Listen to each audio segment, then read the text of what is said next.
السلام عليكم ورحمة الله. أعوذ بالله من الشيطان الرجيم. بسم الله الرحمن الرحيم. صلى الله على سيدنا محمد وعلى آله الطيبين الطاهرين. في هذه الأيام، في هذه الأجواء الرمضانية، في 12 من شهر رمضان، آخى رسول الله صلى الله عليه وآله وسلم بين المهاجرين والأنصار المؤاخاة الثانية.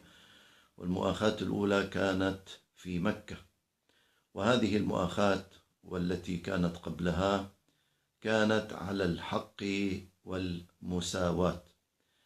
الإنسان عندما ينظر إلى هذه المسألة الإيمانية والإسلامية والدينية والتاريخية يجد فيها معاني عظيمة جدا يفترض أن يتوقف عندها مليا.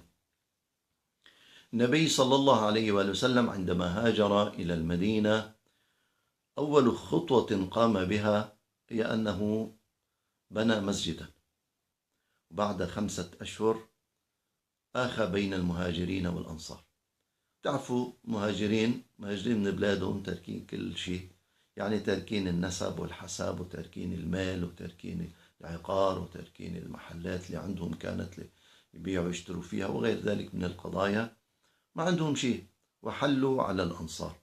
وهذه طبعا من الأمور العجيبة والمعجزة حقيقة في العلاقات الإنسانية، أن النبي صلى الله عليه وسلم بفضل هذا الأمر العظيم الرباني وهذا الوحي وهذا القرآن وهذا الدين الحنيف كيف ألف بين القلوب. شيء عجيب. الذين تبوأوا الدار والإيمان يحبون من هاجر إليهم ولا يجدون في صدورهم حاجة مما أوتوا ويؤثرون على أنفسهم ولو كان بهم خصاصة ومن يوق شح نفسه فأولئك هم المفلحون.